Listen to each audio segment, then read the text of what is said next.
Hello everyone! So today we're going to be making my So Simple earwarmer pattern. I love this design because it looks knit, but it's actually crochet and it's super soft and stretchy. One very important thing about this pattern is your tension. This pattern uses only slip stitches, which tend to be tighter than most other stitches. So you need to consciously keep loose tension throughout this entire pattern. It may be helpful to even go up a hook size or two if you tend to have very tight tension. I know a pattern with all slip stitches may seem tedious, but trust me, once you fall into a good rhythm, it actually moves pretty quickly. All right, so let's get started. For the sake of this video, I'm actually going to be making a coffee sleeve. The coffee sleeve and matching ear warmer are actually identical, the only difference being the number of starting chains. So for my coffee sleeve, I'm going to start with 16 chains, but if you're making an ear warmer, you are going to start with 21 chains.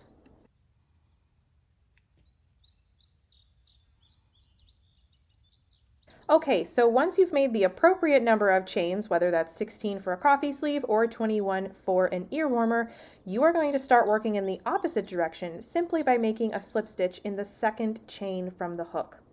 To do this, you're going to insert your hook into that chain, yarn over and draw through the first loop, and then draw through the second loop. Once again, you will insert your hook into the chain, yarn over, draw through the first loop, and draw through the second loop. And moving forward, you will continue to make one slip stitch in each chain all the way across for a total of 15 slip stitches if you're making a coffee sleeve, or 20 slip stitches if you're making an ear warmer. So once you've gotten to the end of that row of chains, you are going to chain one and turn, and now we are going to start working back in the opposite direction. For this next row, you're going to make a slip stitch in the first stitch by inserting your hook under both loops of that first stitch. You will then yarn over and draw your hook through that stitch and then through that remaining loop on your hook.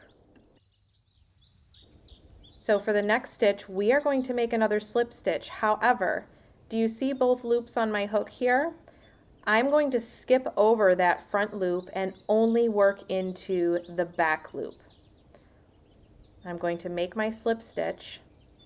So once again, I'm going to work in only the back loop. I'm not putting my hook under both loops anymore. And I'm going to continue working this way all the way across this row until I get to the last stitch. Alright, so now I'm at the end of the row, and to make my very last slip stitch, I'm going to insert my hook under both the front and back loops, just like I did in the first stitch I made of this row. And that completes the first row.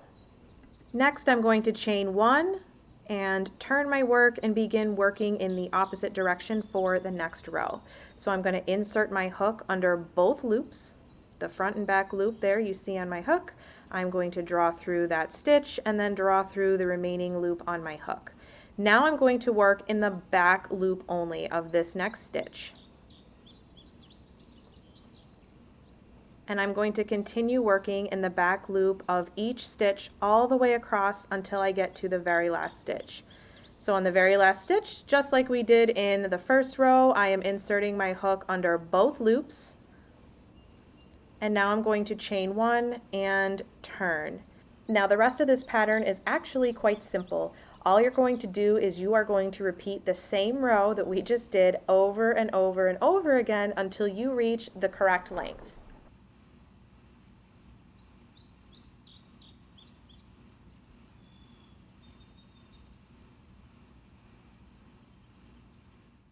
I've worked through enough rows that my finished piece now measures 9 inches. However, if you're making an ear warmer, your finished piece is going to be about 15.5 inches. Before you fasten off, make sure that you leave a nice long tail because you're going to use this to sew the ends together.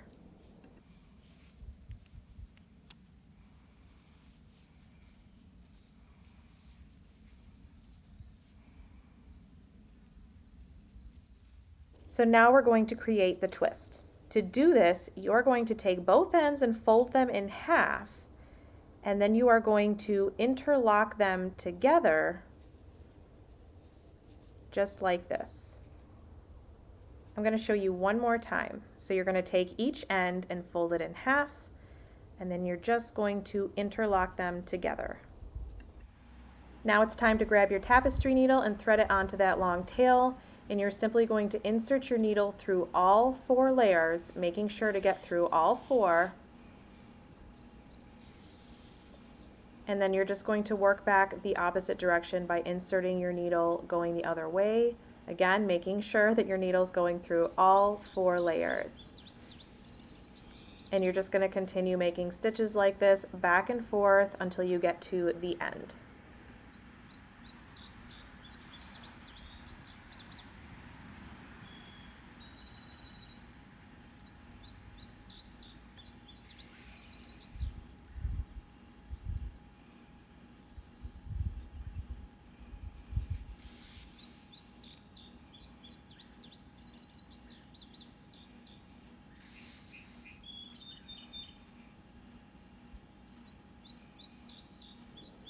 So the way I finish this off is kind of breaking the rules of crochet, but it works for me and there's no ends to weave in, so that makes me happy. But if you want to do it the official way and weave in your ends, you go right ahead. So at the end here you can see that both of my tails are together, the one that I started with and the one that I used to sew up the middle with. I'm just going to tighten up on that first tail, and all I'm going to do is double knot this. And I just make sure to pull nice and tight each time to keep it nice and secure.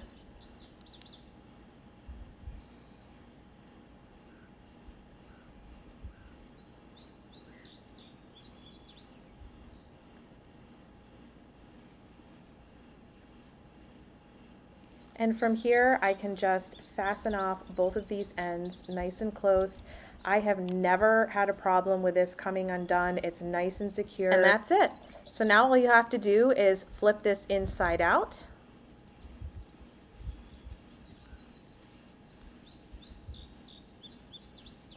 And there you have it, my friends. Your coffee sleeve or your ear warmer, whichever one you made, is now ready to use.